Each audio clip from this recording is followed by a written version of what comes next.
오늘 주신 말씀은 요한복음 1장 29절로 34절 말씀입니다. 요한복음 1장 29절로 34절 말씀 받들어 읽겠습니다. 이튿날 요한이 예수께서 자기에게 나아오심을 보고 이르되 보라, 세상 죄를 지고 가는 하나님의 어린 양이로다. 내가 전에 말하기를 내 뒤에 오는 사람이 있는데 나보다 앞선 것은 그가 나보다 먼저 계심이라 한 것이 이 사람을 가리킴이라. 나도 그를 알지 못하였으나 내가 와서 물로 세례를 베푸는 것은 그를 이스라엘에 나타내려 함이라 하니라. 요한이 또 증언하여 이르되 내가 보매 성령이 비둘기같이 하늘로부터 내려와서 그의 위에 머물렀더라. 나도 그를 알지 못하였으나 나를 보내어 물로 세례를 베풀라 하신 그이가 나에게 말씀하시되 성령이 내려서 누구 위에든지 머무는 것을 보거든 그가 곧 성령으로 세례를 베푸는 이인 줄 알라 하셨기에 내가 보고 그가 하나님의 아들이심을 증언하였노라 하니라. 아멘. 어제 말씀은 세례 요한의 얘기였어요. 그리고 오늘 말씀은 여전히 세례 요한이 얘기를 인도해 나가고 있지만 사실은 예수 그리스도에 대한 얘기입니다. 세례 요한이 말하고 있지만 다 무슨 얘기를 합니까? 예수 그리스도에 대한 얘기를 하고 있어요. 요한복음 1장 전체가 예수 그리스도의 사역에 대한 서론격인 얘기예요. 처음에 태초에 말씀이 계시니라. 말씀이 육신이 되어 우리 가운데 거하신 것이 예수 그리스도다.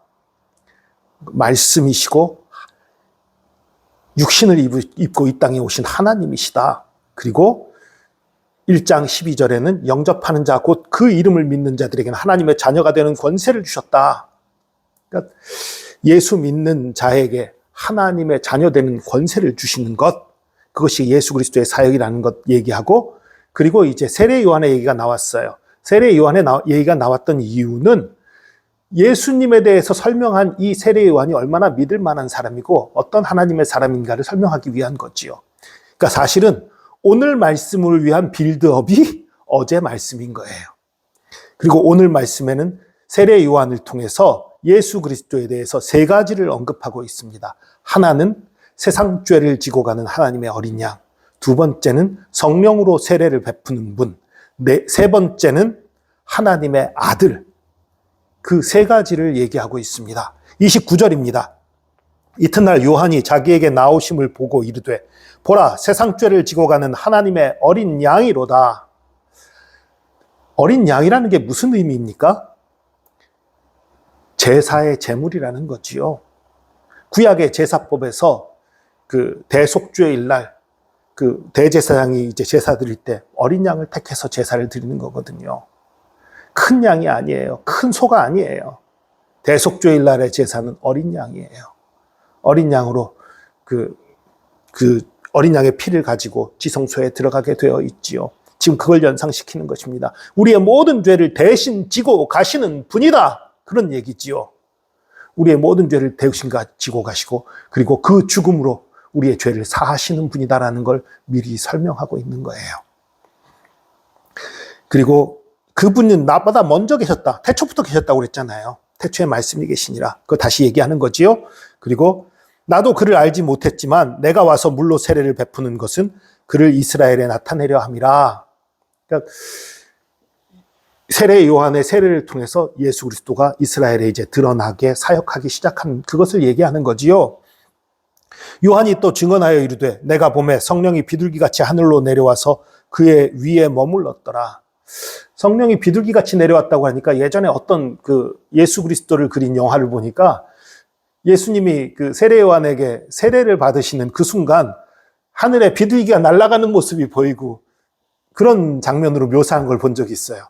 아, 이거 감독님의 상상력이 부족한 건지 아니면 당시에 CG 기술이 부족해서 그런 건지 좀 너무너무 아쉽다는 생각이 드는데요. 비둘기 같이라고 그랬지 비둘기라고 안 했어요. 그러니까 비둘기 같은 어떤 우아한 날갯짓이나 뭐 이런 것으로 예수님께 성령님이 임했다는 거죠. 그리고 그 모습도 모든 사람이 본 게 아마도 아닐 거예요. 예수님과 세례 요한 그리고 또 몇몇 사람들만 아마 본 그런 모습들이 아니었을까 싶어요. 그리고 비둘기 같은 형체로 성령이 내려오셨다는 거지 비둘기같이 조그맣게? 아닐걸요. 성령 충만한 예수님을 생각한다면 비둘기 같은 모습이지만 아마 거대한 예수님 전체를 감싸는 그런 모습이 아니었을까 추측을 해봅니다. 어쨌든 그런 건 지금 상상의 영역이지만 중요한 것은 세례 요한이 예수님께 물 세례를 베푸는 그 순간 성령 세례가 임하였다는 사실이에요. 예수님께. 그럼 세례 요한이 예수님께 성령 세례를 베푼 건가? 아니요. 하나님 나라의 질서를 위해, 하나님의 일을 하는 사람들의 질서를 위해 하나님께서 세례 요한을 인정하셨다는 표현으로 세례 요한이 세례를 베푸는 그 순간 성령이 임하는 역사가 임했을 뿐이지, 세례 요한은 그냥 물 세례 베푸는 사람이지요. 그 뒤에 뭐라고 나옵니까? 나도 그를 알지 못하였으나 나를 보내어 물로 세례를 베풀라 하신 그이가 나에게 말씀하시되 성령이 내려서 누구 위에든지 머무는 것을 보거든 그가 곧 성령으로 세례를 베푸는 이인 줄 알라. 그러니까 세례 요한은 그냥 물 세례만 베풀었어요. 그때 하나님께서 예수 그리스도에게 성령을 보내신 거지요. 그리고 그 일 이후로 예수 그리스도께서는 성령으로 세례 베푸는 분이 된 거죠. 이렇게 된 거예요. 예수 그리스도는 우리에게 성령으로 세례를 베푸는 분입니다. 그래서 성령으로 세례를 베푸는 이인 줄 알라 하셨기에 34절 보니까 내가 보고 그가 하나님의 아들이심을 증언하였노라. 무슨 소리예요? 성령으로 세례 베푸는 건 하나님의 아들이 아니면 할 수 없다는 거지요. 그리고 예수 그리스도는 당연히 하나님의 아들이라는 거지요. 그렇죠. 사실 성령도 하나님인데 하나님이 아니고서는 성령으로 세례 베푼다는 건 말이 안 되는 거지요. 성령으로 세례를 베푸는 분이라면 당연히 하나님인 거지요. 하나님의 아들이신 예수 그리스도이신 거지요. 예수 그리스도는 우리 죄를 대신 지신 분이십니다. 성령으로 세례를 베푸시는 분이십니다. 그런데요, 이 얘기가 세상죄 지고 가는 어린 양과 성령으로 세례 베푸는 이가 같이 나왔다는 건 또 어떤 의미가 있습니까? 여러분, 죄 사함과 우리의 정결함과 성령 세례는 아주 밀접한 관계가 있는 거예요.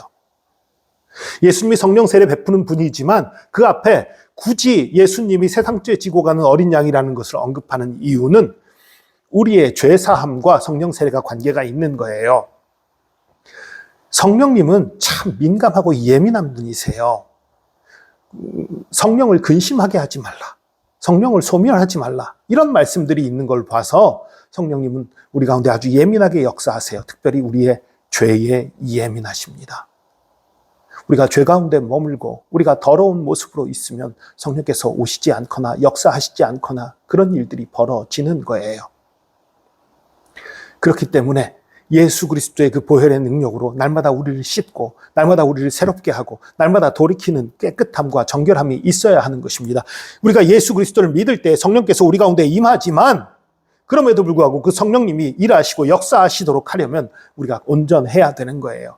예수 그리스도의 보혈로 깨끗해져야 하는 거예요. 물론 예수 그리스도 영접할 때 깨끗해졌어요. 그러나 날마다 짓는 죄들, 날마다 우리가 실수하는 그 잘못들, 그걸 날마다 주님 앞에 고백하고 날마다 우리를 정결하게 하는 그런 시간들이 우리에게 필요한 거예요. 그런 사람에게 성령의 역사가 나타나고 성령의 능력이 드러나고 성령의 충만함이 임하는 것입니다. 그런 역사를 날마다 체험하고 누리는 저와 여러분 되기를 바랍니다. 그러나 분명히 기억할 것은 성령으로 세례 베푸시는 분도 예수 그리스도이십니다.